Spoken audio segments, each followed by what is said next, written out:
الله نحمده ونستعينه ونستغفره ونعوذ بالله من شرور أنفسنا ومن سيئات أعمالنا. من يهده الله فلا مضل له ومن يضلله فلا هادي له، وأشهد أن لا إله إلا الله وأشهد أن محمدا عبده ورسوله الذي أرسله بالحق بشيرا ونذيرا. يا أيها الذين آمنوا اتقوا الله حق تقاته ولا تموتن إلا وأنتم مسلمون.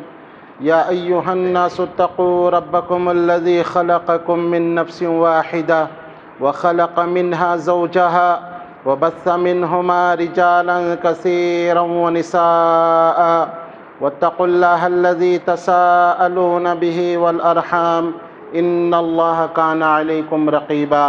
يا أيها الذين آمنوا اتقوا الله وقولوا قولا سديدا يصلح لكم أعمالكم ويغفر لكم ذنوبكم، ومن يطع الله ورسوله فقد فاز فوزا عظيما. أما بعد، فإن خير الحديث كتاب الله، وخير الهدي هدي محمد صلى الله عليه وسلم، وشر الأمور محدثاتها، وكل محدثة بدعة، وكل بدعة ضلالة، وكل ضلالة في النار. وقد قال الله تبارك وتعالى في القرآن المجيد والفرقان الحميد: أعوذ بالله من الشيطان الرجيم من همزه ونفخه ونفسه. بسم الله الرحمن الرحيم. قاف والقرآن المجيد بل عجبوا أن جاءهم منذر منهم فقال الكافرون هذا شيء عجيب أإذا متنا وكنا ترابا ذلك رجع بعيد قد علمنا ما تنقص الأرض منهم وعندنا كتاب حفيظ بل كذبوا بالحق لما جاءهم فهم في أمر مريج. وقال تعالى: يوم لا ينفع مال ولا بنون إلا من أتى الله بقلب سليم. رب اشرح لي صدري ويسر لي أمري واحلل عقدة من لساني يفقه قولي. رب زدني علما، اللهم رب زدني علما، اللهم ألهمني رشدي وأعذني من شر نفسي. آمین. حاضرین جمعہ، ہر قسم کی حمد و ثنا، بڑائی و کبریائی، تعریف و تسبیح اللہ وحدہ لا شریک، خالق کائنات، مالک ارض و سما کے لیے لائق و زیبا ہے. بیش بہا درود و سلام ہو پیارے نبی جناب محمد رسول اللہ صلی اللہ علیہ وسلم پر، جو اس کائنات کے لیے رحمت بن کر تشریف لائے. اللہم صلی علی محمد وعلی آل محمد کما صلیت علی ابراہیم وعلی آل ابراہیم انک حمید مجید. اللہم بارک علی محمد وعلی آل محمد کما بارکت علی ابراہیم وعلی آل ابراہیم انک حمید مجید. محترم حضرات، 2022 کے آخری دنوں میں ہم لوگ سانس لے رہے ہیں. ابھی آج 30 دسمبر ہے. کل 31 دسمبر کی رات یا پرسوں کی رات نئے سال کی خوشی کے موقع پہ بہت سارے لوگ یہود و نصارہ کی مشابہت کرتے ہوئے نظر آئیں گے اور خوشی کا اظہار کرتے ہیں کہ ہمیں نیا سال مل رہا ہے اور 2023 میں ہم داخل ہو رہے ہیں. 2023 میں ہم داخل ہو رہے ہیں تو اس میں خوشی کی کیا بات ہے؟ ہم تو قبر کے قریب آ رہے ہیں. ہماری زندگی کا ایک سال ختم ہو گیا، اب ہم موت کے قریب آ رہے ہیں اور قبر کے قریب ہم آ رہے ہیں. موت کے بارے میں آپ صلی اللہ علیہ وسلم نے فرمایا کہ موت کا گھونٹ یہ بہت خطرناک گھونٹ ہوتا ہے. اسی لیے آپ صلی اللہ علیہ وسلم نے کہا کہ تم موت کی تمنا نہ کرو، کیونکہ آگے کے مرحلے بڑے خطرناک ہوتے ہیں. موت کے وقت انسان ایسی ایسی چیزوں کو دیکھتا ہے جو اس سے پہلے وہ نہیں دیکھا. موت کے فرشتوں کو دیکھتا ہے، اور اسی طرح اگر نیک ہو تو وہ جنت دیکھتا ہے اور اگر برا ہو تو وہ جہنم دیکھتا ہے. اور پھر قبر کے مرحلے یہ بڑے خطرناک مرحلے ہیں. تو انسان کو چاہیے کہ اللہ تعالیٰ نے جو زندگی دی ہے اس کی قدر کریں.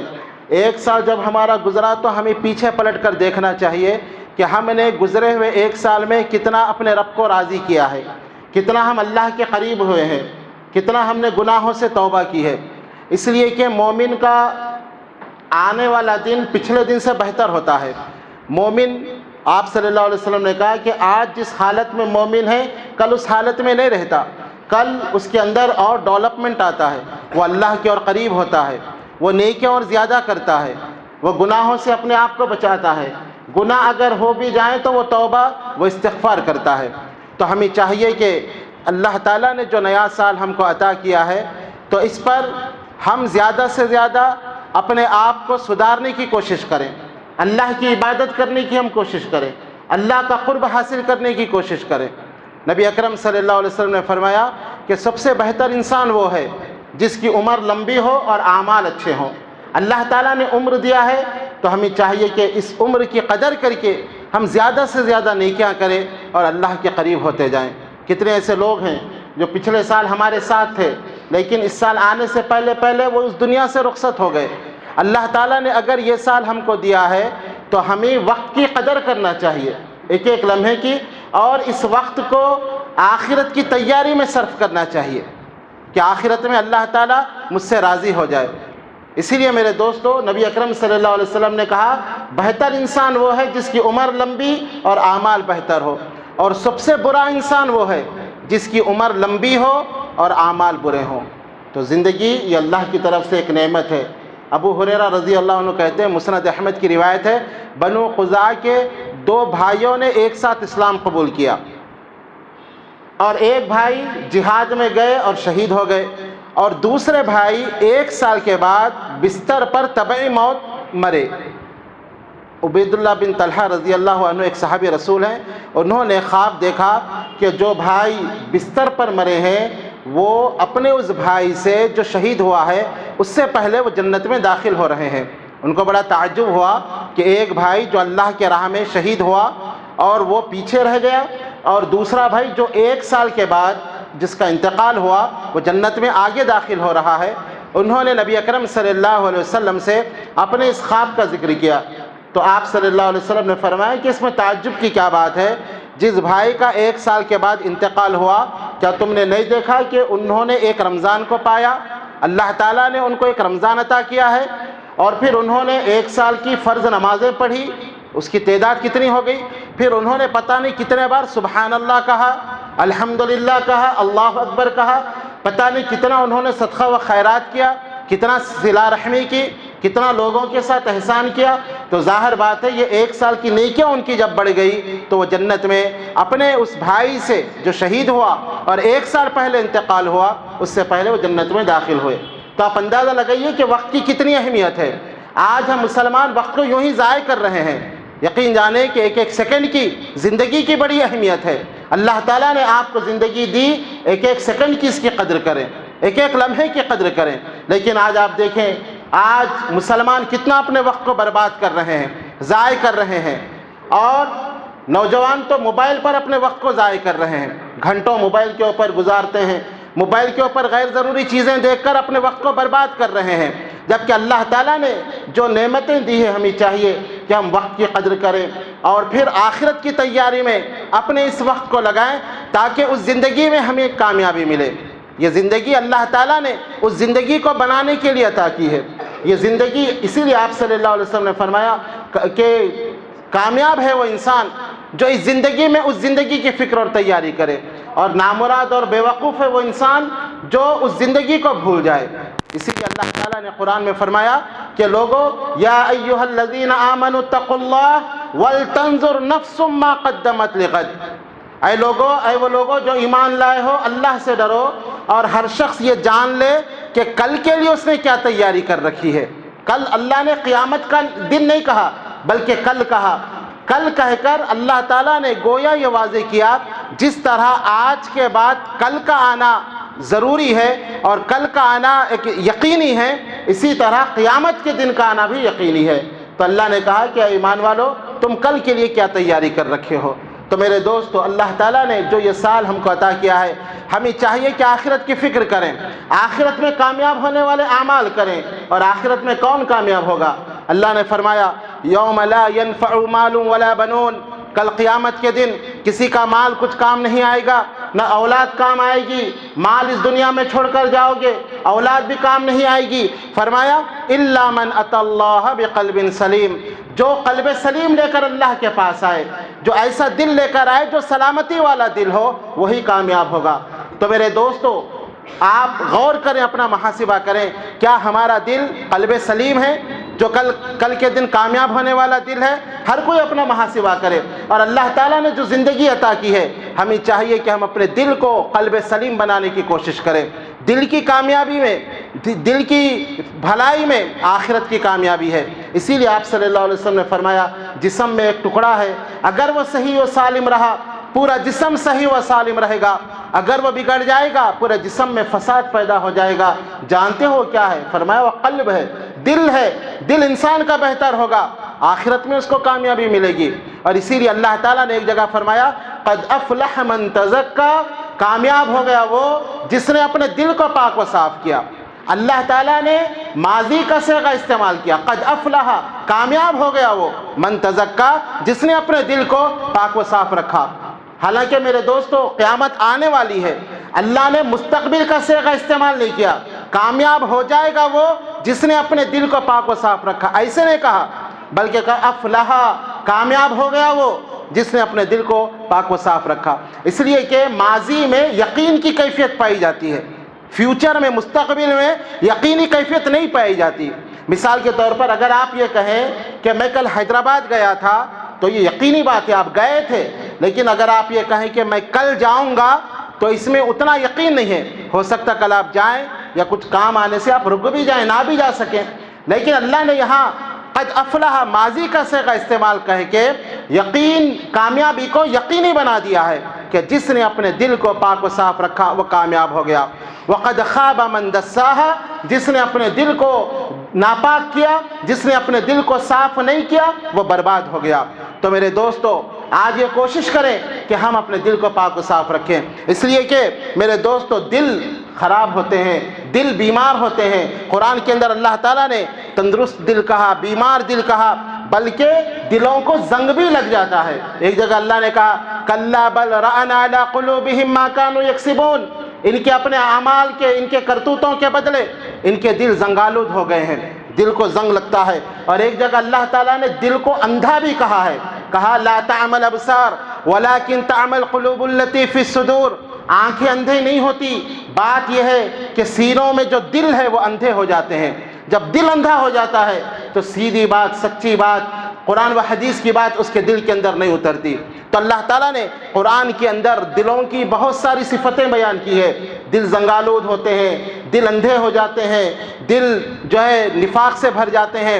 لیکن ایک مومن کو چاہیے کہ وہ صاف ستھرا دل رکھے۔ ایک مسلمان کا دل صاف و ستھرا ہوتا ہے، اور اسی کو قلب سلیم کہا گیا۔ صاف و ستھرا دل کل قیامت کے دن کامیاب ہوگا۔ صاف و ستھرا دل کا معنی کیا ہے؟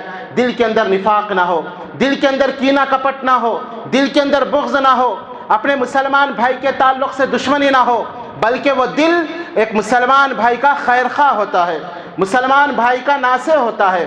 دل اپنے مسلمان حکمرانوں کے تعلق سے بھی وہ خیر خواہ رہتا ہے، اپنے بھائیوں کے لیے بھی وہ ناصح دل ہوتا ہے، اور ہر مخلوق کے لیے اس کا دل پاک و صاف رہتا ہے۔ اس کے دل میں کسی مسلمان کے خلاف کوئی دشمنی نہیں ہوتی۔ عبداللہ بن عباس رضی اللہ عنہ جو مفسر قرآن ہے، ان کو کسی نے گالی دی تو انہوں نے کہا کہ بھائی تو مجھ کو گالی کیوں دیتا ہے؟ میرے دل کے اندر تو یہ ہے کہ میں ہر مسلمان کے لیے بھلائی سوچتا ہوں۔ جب میں قرآن کو پڑھتا ہوں اور قرآن کی کوئی آیت مجھے سمجھ میں آتی ہے تو میرے دل کی یہ خواہش ہوتی ہے کہ ہر مسلمان کو اسی طرح قرآن سمجھ میں آئے۔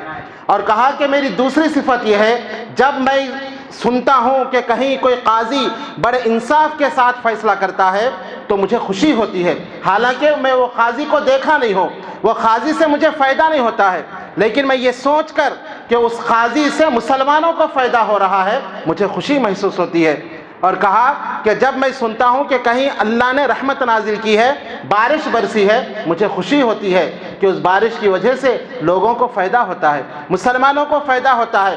تو لوگوں کا فائدہ سن کر میں خوش ہوتا ہوں، تو مجھے گالی کیوں دے رہا ہے؟ اللہ اکبر! یہ ایک اچھے دل کی علامت ہے کہ کسی مسلمان بھائی کے فائدہ سنیں، اس کی تعریف سنیں تو ہم کو خوشی محسوس ہو۔ لیکن آج ہم اپنے دل کا محاسبہ کریں، کسی مسلمان کو ترقی ہوتا دیکھ کر ہمیں تکلیف ہوتی ہے، ہمارا دل تنگ ہو جاتا ہے، ہمارے سامنے کسی کی تعریف کی جائے تکلیف ہم کو ہوتی ہے، ہمارے سامنے کسی کا ذکر کیا جائے کہ وہ ترقی کر رہا ہے ہم کو پرابلم ہوتا ہے کہ وہ کیسے ترقی کر رہا ہے، ہم تو اتنے سالوں سے یہاں ہیں، کاروبار کر رہے ہیں، وہ اب آ کے وہ ہم سے آگے کیوں بڑھ رہا ہے؟ کسی کے بارے میں ہم نے سنا کہ اس کے ہاں اچھا رشتہ آیا ہے اس کی لڑکی کے لیے، ہمیں تکلیف ہوتی ہے، ہماری لڑکی کو رشتہ کیوں نہیں آیا، اس کو کیوں آیا؟ تو میرے دوستو، یہ ایک مومن دل کی علامت نہیں ہے۔ ایک مسلمان جب سنتا ہے کہ کہیں کسی مسلمان کو فائدہ ہو رہا ہے اس کو خوشی ہوتی ہے، وہ یہ سمجھتا ہے کہ وہ فائدہ اسی کو ہو رہا ہے، تو یہ قلب سلیم ہے جو عبداللہ بن عباس رضی اللہ عنہ نے اس کے سامنے کہا۔ اسی لیے نبی اکرم صلی اللہ علیہ وسلم سے ایک مرتبہ پوچھا گیا، عبداللہ بن عمر رضی اللہ عنہ اس حدیث کے راوی ہے، حدیث مسند احمد کے اندر ہے، قیل لرسول اللہ صلی اللہ علیہ وسلم ای الناس افضل، آپ صلی اللہ علیہ وسلم سے پوچھا گیا کہ اللہ کے نبی صلی اللہ علیہ وسلم سب سے بہتر انسان کون سا ہے، لوگوں میں سب سے بہتر انسان کون سا ہے؟ تو آپ صلی اللہ علیہ وسلم نے فرمایا، قال کل مخموم القلب وصدوق اللسان، آپ نے کہا کہ وہ انسان سب سے بہتر ہے جو مخموم القلب ہو اور زبان کا سچا ہو۔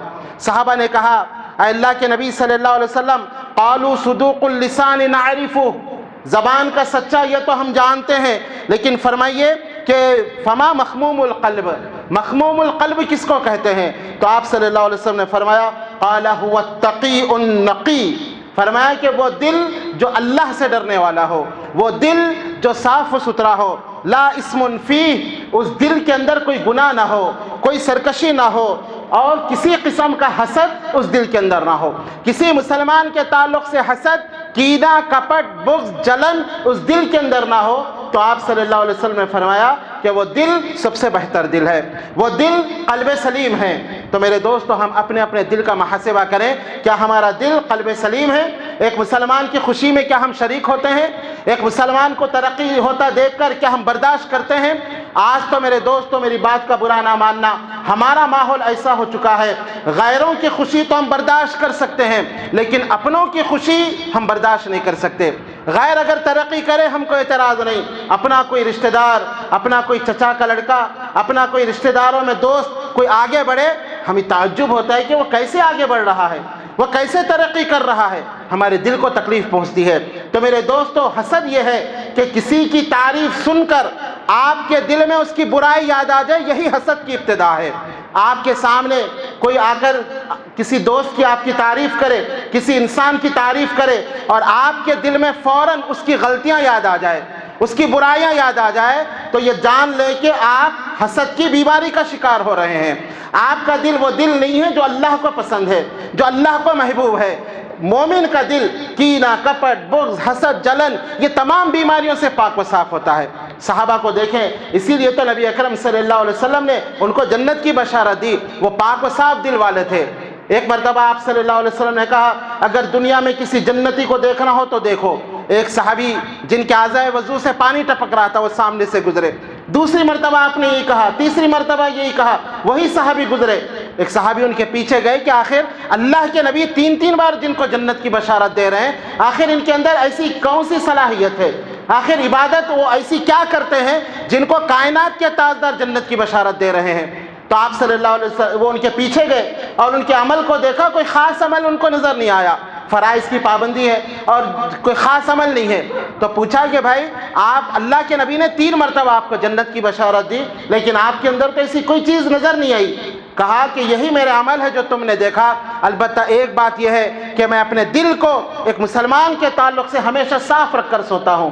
کسی مسلمان سے کچھ لڑائی جھگڑا ہو جائے، کسی مسلمان سے دل میں کچھ کینہ کپٹ آ جائے، اس وقت تک میں نہیں سوتا جب تک کہ اپنے دل کو صاف نہ کر لوں، اس کے تعلق سے میں صاف کر کے میں سو جاتا ہوں۔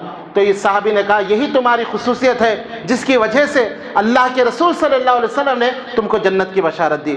میرے دوستو دیکھیں، کیا آج ہم ہمارا دل بھی ایسا ہی ہے؟ سالوں گزر جاتے ہیں، بات چیت بند کی ہوئی ہے، دوست پارٹنر تھے، لڑائی ہو گئی، بات بند کیے ہوئے ہیں، رشتہ دار ہیں، چاچا کے لڑکے، پھوپھی کے لڑکے، خالہ، رشتہ دار ہیں، دعوت میں کچھ مسئلہ ہو گیا، اب بات بند کیے ہوئے ہیں، سالوں گزر جاتے ہیں، صرف مسئلہ یہ تھا کہ ہم دعوت میں گئے، انہوں نے ہمارا خیال نہیں کیا، اب اس مسئلے کو اتنا بڑا بنایا جاتا ہے کہ سالوں سال بعد بند ہے، اور منہ پھیر کر ایک دوسرے سے چلے جاتے ہیں۔ تو بتائیے کل قیامت کے دن ہم اللہ کو کیا جواب دیں گے؟ اللہ تعالیٰ دلوں کے بارے میں سوال کرے گا۔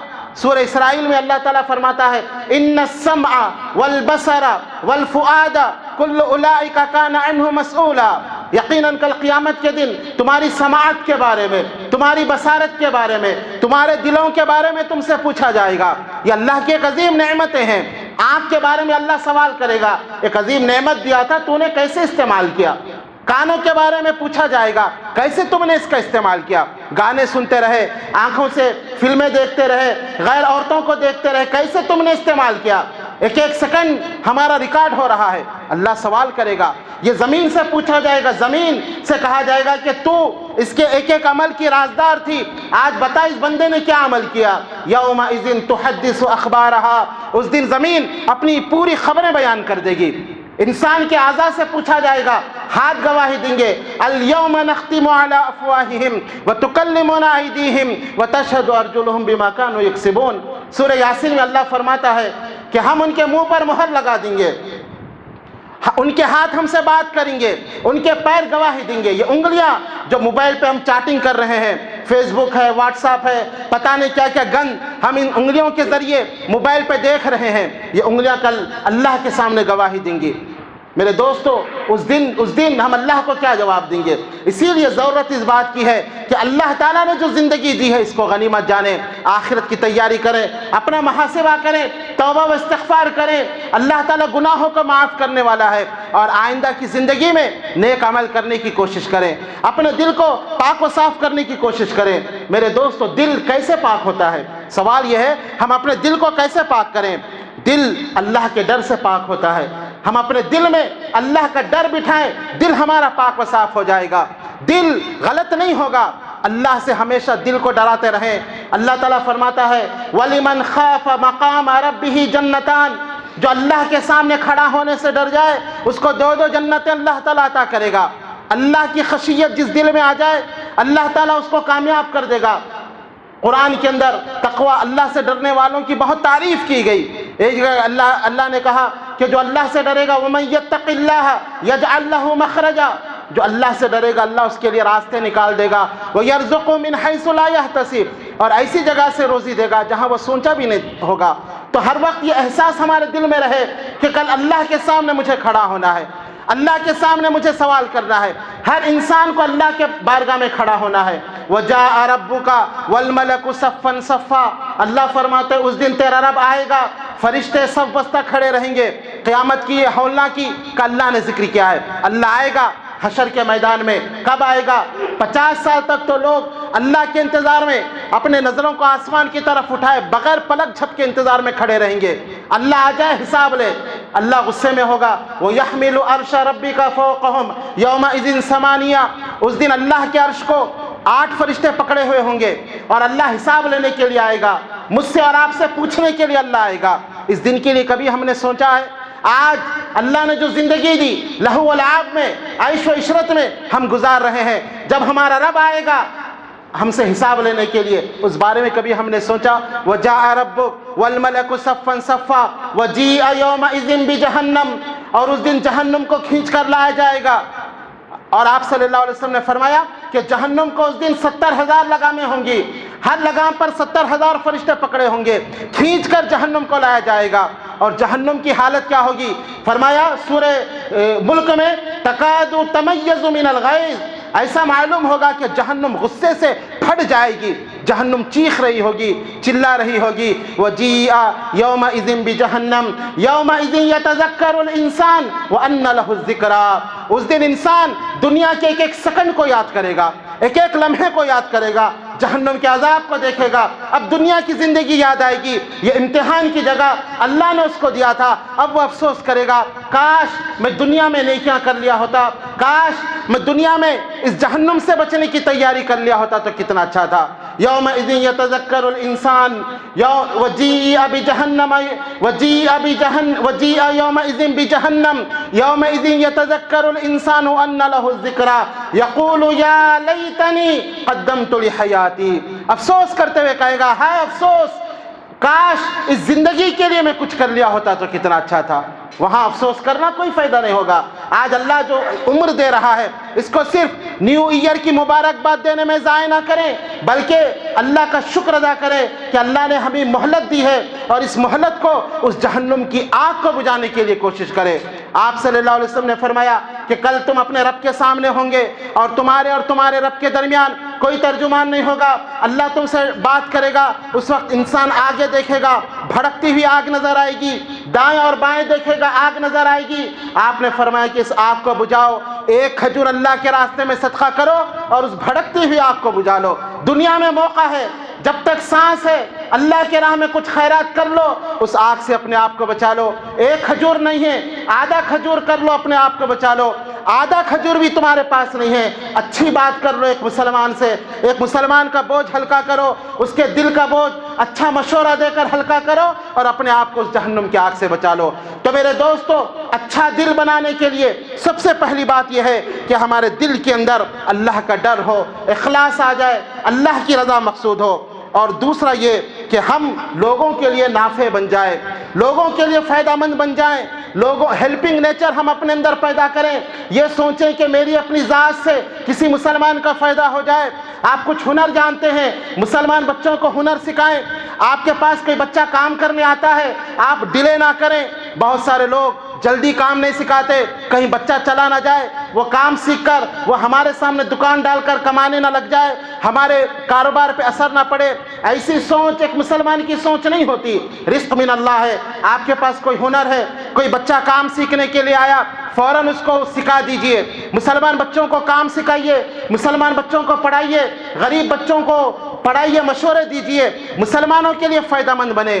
کسی کو آپ کو اللہ نے مال دیا ہے، کسی کو قرض دینا ہے، قرض دیجئے، اس کی مدد کیجئے۔ مال اللہ نے آپ کو دیا ہے، آپ کا اپنا مال نہیں ہے۔ آپ جب آئے تھے تو بالکل خالی ہاتھ آئے تھے، آپ جب جاؤ گے خالی ہاتھ جاؤ گے۔ یہ مال اللہ نے آپ کو دیا ہے تاکہ انسانوں کو فائدہ پہنچاؤ۔ مال پر سانپ بن کر نہ بیٹھو، بلکہ اس مال سے لوگوں کو فائدہ پہنچاؤ، خیر خواہ بن جاؤ لوگوں کے لیے۔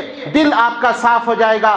ہمدردی اپنے دلوں میں پیدا کرو، غریبوں کی ہمدردی پیدا کرو، غریبوں کے بارے میں سوچو، ہیلپنگ نیچر، کسی کی مدد کرو، کسی کی ہیلپ کے لیے کچھ دور چلنا پڑے چلو، کسی کے لیے سفارش کرنا پڑے سفارش کرو۔ آپ کو اللہ تعالیٰ نے کچھ مقام دیا ہے، آپ کی زبان ہلانے سے کسی کا کام بنتا ہے، اس کا کام بناؤ۔ یہ ہیلپنگ نیچر پیدا کرو، دل پاک و صاف ہوگا۔ اسی طرح میرے دوستو، دل صاف ہونے کے لیے جماعت کے ساتھ جڑے رہنا ضروری ہے۔ جماعت پر اللہ کا ہاتھ ہوتا ہے، اور آپ خوش نصیب ہیں جو دنیا کی سب سے بہترین جماعت کے ساتھ اللہ تعالیٰ نے آپ کو جوڑا ہے، جمعیت اہل حدیث۔ یہ میں کوئی جذباتی بات نہیں کر رہا ہوں، یہ ایک حقیقی بات ہے کہ قرآن و حدیث، صحیح مسلک، وہ بات جو اللہ نے نبی کو عطا کی تھی، اور نبی اکرم صلی اللہ علیہ وسلم نے صحابہ کے سامنے جو باتیں بیان کی تھی، آج اگر بغیر کسی زیر و زبر کے فرق کے ساتھ نبی کی وہ باتیں کسی کے پاس محفوظ ہیں تو وہ جمعیت اہل حدیث کے پاس ہیں۔ آج اہل حدیث کا منشور رب کا قرآن ہے یا پیارے نبی جناب محمد رسول اللہ صلی اللہ علیہ وسلم کا فرمان ہے۔ یہ الگ بات ہے کہ بعض لوگ اپنے آپ کو اہل حدیث کہہ کر اہل حدیث پر عمل نہیں کرتے، قرآن و حدیث پر عمل نہیں کرتے۔ نام سے کوئی اہل حدیث نہیں ہوتا جب تک کہ عمل اس کی زندگی کے اندر نہ آ جائے۔ عمل بے انتہا ضروری ہے۔ عمل اللہ تعالیٰ عمل دیکھے گا، نام نسب اللہ نہیں دیکھتا۔ اللہ تعالیٰ نے قرآن میں کہا مثل الذین کفروا، اللہ نے مثال بیان کی کافروں کے لیے، امرأۃ نوح و امرأۃ لوط، نوح علیہ السلام اور لوط علیہ السلام کی بیوی کی، دو جلیل القدر انبیاء کی بیویاں تھے، لیکن عمل ان کے پاس نہیں تھا۔ اللہ نے کہا کہ یہ نبی ہوتے ہوئے اپنے بیویوں کی مدد نہیں کر سکے، ناکام ہو گئی ان کی بیویاں، اور ان سے کہا جائے گا قیل ادخلوا النار مع الداخلین، جہنم کے اندر داخل ہو جاؤ۔ اللہ تعالیٰ عمل دیکھتا ہے، حسب نسب نہیں دیکھتا۔ آپ کسی اچھے جماعت کے ساتھ جڑ جائیں، کامیاب نہیں ہوگے جب تک عمل آپ کے اندر نہ آ جائے، اخلاص آپ کے اندر نہ آ جائے، قرآن و حدیث پر عمل کرنے کا جذبہ آپ کے اندر نہ آ جائے۔ تو میرے دوستو، دلوں کو پاک و صاف رکھنے کے لیے جماعت کے ساتھ جڑنا بے انتہا ضروری ہے۔ اور پھر چوتھی چیز یہ ہے، اگر ہم یہ چاہتے ہیں کہ دل کو پاک رکھیں، قرآن کے اندر تدبر کریں، قرآن کے اندر غور و فکر کریں۔ اللہ تعالیٰ نے قرآن کے بارے میں فرمایا وَشِفَاءٌ لِمَا فِي الصُّدُورِ، قرآن کے اندر دلوں کے لیے شفا رکھی گئی ہے۔ روحانی شفا ہے، جسمانی شفا ہے۔ دل اگر جسمانی طور پر بیمار ہے، قرآن پڑھو شفا ملے گی۔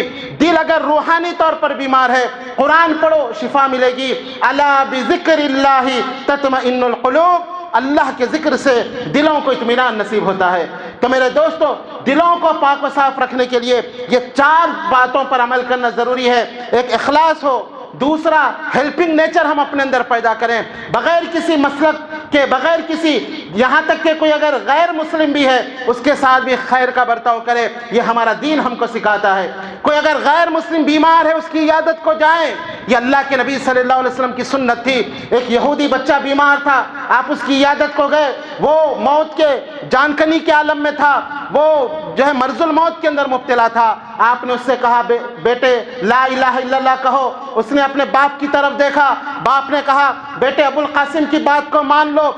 بچے نے لا الہ الا اللہ کہا، اس کی روح پرواز کر گئی۔ آپ خوشی خوشی نکلے، عمل کچھ نہیں کیا، جنت میں داخل ہو گیا۔ صرف کلمہ پڑھا، تھوڑا سا عمل کیا، جنت میں داخل ہو گیا۔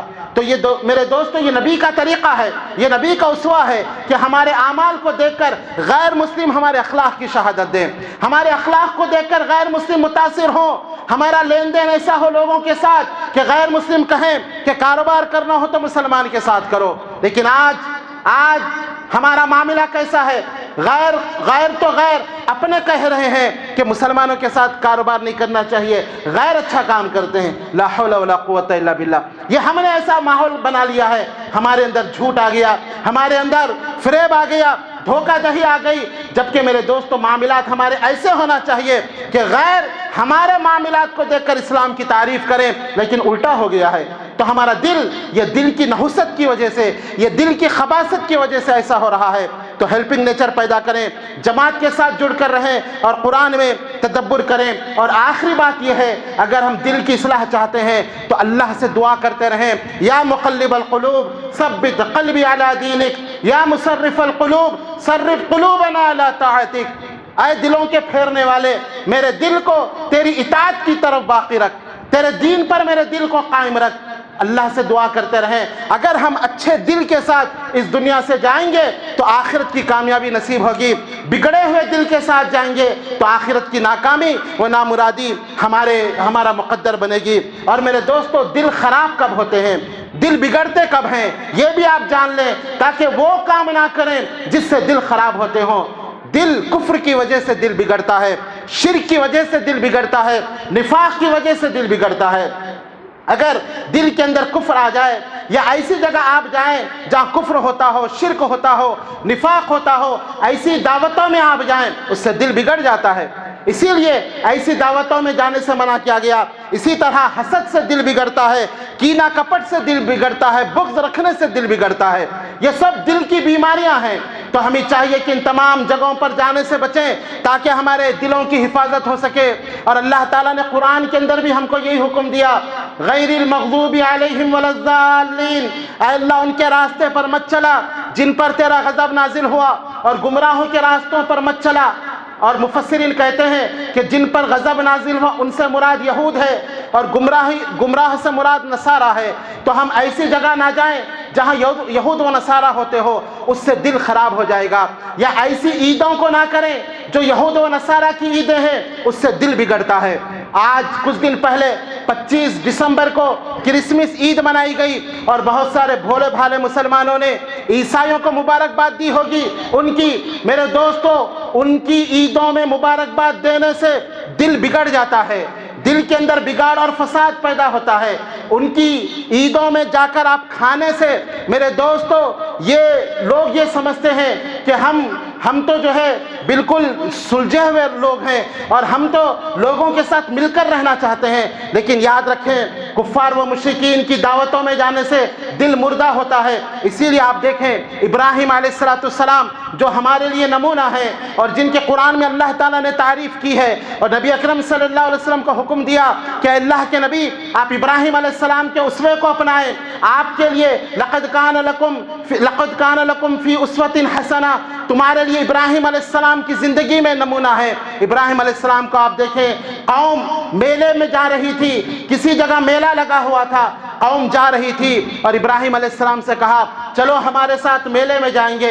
ابراہیم علیہ السلام نے کہا قال انی سقیم، میں بیمار ہوں۔ بیمار ہوں کا مطلب کیا ہے؟ میں جسمانی طور پر تو بیمار نہیں ہوں، لیکن اگر تمہارے تہوار میں جاؤں گا، تمہاری عید میں جاؤں گا، میرا دل بیمار ہو جائے گا۔ ابراہیم علیہ السلام نے اپنے دل کو بچانے کے لیے بیماری سے ان مشرکوں کی دعوت میں، جو مشرکوں نے ان کو دعوت دی تھی کہ ہمارا تہوار ہے، ہماری عید ہے، تم ہماری عید کے اندر آ کر کھاؤ، ابراہیم علیہ السلام نے انکار کر دیا اور کہا انی سقیم، میں بیمار ہوں۔ تو میرے دوستو اس سے معلوم ہوا کہ ایسی دعوتوں میں جو مشرکوں کی دعوت ہے، کرسچنز کی دعوت ہے، غیروں کی دعوت کے پیچھے کچھ نہ کچھ عقیدے کی خرابی ہوتی ہے۔ آپ ان کی کوئی بھی عید کو لے کر اس کی ہسٹری تلاش کریں تو کچھ نہ کچھ عقیدے کی خرابی اور بربادی آپ کو نظر آئے گی۔ اسی لیے میرے دوستو ضرورت اس بات کی ہے کہ ہم ایسے تہواروں میں نہ جائیں جو مشرک آپ کو دعوت دیں، جو بدعتی لوگ آپ کو دعوت دیں، ان کے تہواروں میں نہ جائیں، کیونکہ ان کے ہر تہوار کے پیچھے کچھ نہ کچھ عقیدہ، شرکی عقیدہ ہوتا ہے، اور وہاں جانے سے اللہ کی لعنت برستی ہے۔ عمر رضی اللہ عنہ کہا کرتے تھے غیروں کے تہواروں پر تم جاؤ گے اللہ کی لعنت تم پر برسے گی۔ جب اللہ کی لعنت برسے گی تو میرے دوستو ہمارا دل کیسے صاف ہوگا؟ یہ ابھی کچھ دن کے بعد میرے دوستو، 2 دن کے بعد جو ہیپی نیو ایئر جو منایا جاتا ہے، یہ عیسائیوں کی عید ہے، عیسائیوں کا تہوار ہے۔ اگر کوئی مسلمان 1 جنوری کو ہیپی نیو ایئر مناتا ہے، اس کا مطلب وہ عیسائیوں کی عید منا رہا ہے۔ اگر وہ عیسائیوں کی عید منائے گا، اس کا دل کیسے صاف ہوگا؟ اس پر اللہ کی لعنت برسے گی تو پھر دل کیسے صاف و شفاف ہوگا؟ تو میرے دوستو ضرورت اس بات کی ہے کہ ہم اگر یہ چاہتے ہیں کہ ہم اپنے دل کو پاک و صاف رکھیں تو شرک کی غلاظتوں سے اپنے دل کو پاک و صاف رکھیں، بدعتیوں کے قریب نہ جائیں، بدعتی لوگوں سے اپنے دل کو پاک و صاف رکھیں، دل کے اندر نفاق نہ رکھیں۔ اسی طرح کینہ، کپٹ، بغض، حسد، جلن، جو دل کی بیماریاں ہیں، یہ تمام بیماریاں اپنے دل کے اندر سے نکال دیں تو وہ دل قلب سلیم بنے گا، وہ دل کل قیامت کے دن ہم کو کامیاب کرے گا۔ لیکن دل میں اگر کدورتیں ہیں، نفرتیں ہم پال کر دل پھر رہے ہیں تو میرے دوستو پھر یہ دل کام نہیں آئے گا۔ اللہ تعالیٰ نے یہ دل دیا ہے تاکہ اس دل میں اللہ کا ڈر رہے، اللہ نے یہ دل دیا ہے تاکہ اس دل میں مسلمان کی محبت رہے۔ ہم نے اس دل میں رشتہ داروں کی دشمنی اگر پالی ہوئی ہے، اس دل میں ہم نے لوگوں کا بغض پالا ہوا ہے، تو میرے دوستو بتائیے کیسے دل کامیاب ہوگا؟ نبی اکرم صلی اللہ علیہ وسلم نے فرمایا کہ ہر پیر اور جمعرات کو اللہ کے ہاں بندوں کے اعمال پیش ہوتے ہیں، اللہ تعالیٰ سب کے عمل کو قبول کر لیتا ہے، لیکن 2 قسم کے لوگ ایسے ہیں جن کے عمل کو قبول نہیں کیا جاتا، ایک مشرک اور دوسرا وہ انسان جو اپنے مسلمان بھائی سے بات بند کیا ہوا ہے۔ اللہ کہتا ہے کہ اس کے عمل کو سائڈ میں رکھو، جب یہ صلح کر لیں گے میں ان کے اعمال کو قبول کروں گا۔ اور آپ صلی اللہ علیہ وسلم نے فرمایا کسی مسلمان کے لیے جائز نہیں کہ 3 دن سے زیادہ اپنے کسی مسلمان سے بات بند کرے، اور پھر اس میں سب سے بہتر وہ ہے جو سلام میں پہل کرے۔ اسلام ہمارے جذبات کا بھی خیال رکھتا ہے، کسی مسلمان سے کچھ نہ اتفاقی ہو جائے، لڑائی جھگڑا ہو جائے، اسلام کہہ رہا ہے کہ ٹھیک ہے 3 دن تم غصے میں ہو، بات بند کر سکتے ہو، لیکن 3 دن سے زیادہ کسی مسلمان سے بات کرنا اسلام اس کی اجازت نہیں دیتا۔ سب سے بہتر انسان وہ ہے جو سلام میں پہل کرے، اور آج کل تو موبائل کا دور ہے، موبائل سے آپ سلام کر سکتے ہیں اپنے ان بھائیوں کو، اپنے ان رشتہ داروں کو، اپنے ان دوستوں کو جن سے بات بند ہے، موبائل اٹھائیے اور سلام کریں تاکہ آپ کا دل پاک و صاف ہو، تاکہ اللہ تعالیٰ آپ کی عبادتوں کو قبول کرے، اور تاکہ اللہ تعالیٰ کل قیامت کے دن آپ کو بہتر بدلہ عطا کرے، کیونکہ دل کی صفائی کے بغیر اخروی کامیابی ناممکن ہے۔ اگر ہم یہ چاہتے ہیں کہ اخروی زندگی میں کامیابی ملے تو دل کو صاف رکھنا ضروری ہے۔ لا ينفع مال ولا بنون إلا من أتى الله بقلب سليم۔ بارك الله لي ولكم في القرآن العظيم ونفعني وإياكم من الآيات والذكر الحكيم، إنه تعالى جواد كريم ملك بر رؤوف رحيم۔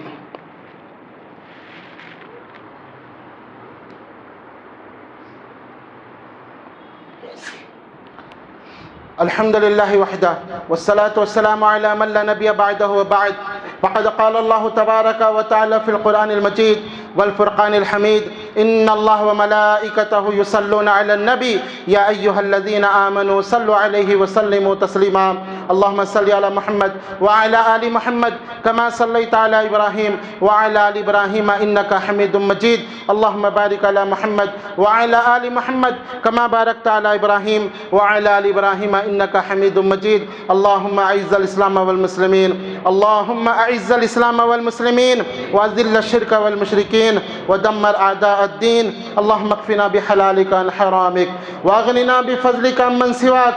اللهم اقسم لنا من خشيتك ما تحول به بيننا وبين معصيك، ومن طاعتك ما تبلغنا به جنتك، ومن اليقين ما تهون به علينا مصائب الدنيا.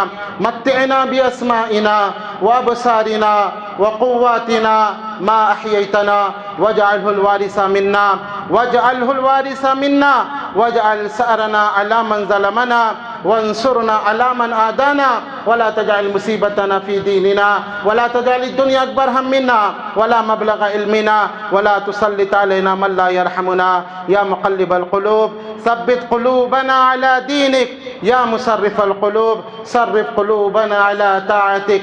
عباد الله رحمني ورحمكم الله، إن الله يأمر بالعدل والإحسان وإيتاء ذي القربى وينهى عن الفحشاء والمنكر والبغي يعظكم لعلكم تذكرون. اذكروا الله يذكركم، ادعوه يستجب لكم، ولذكر الله تعالى أولى وأجل وأتم وأكبر. أقم الصلاة.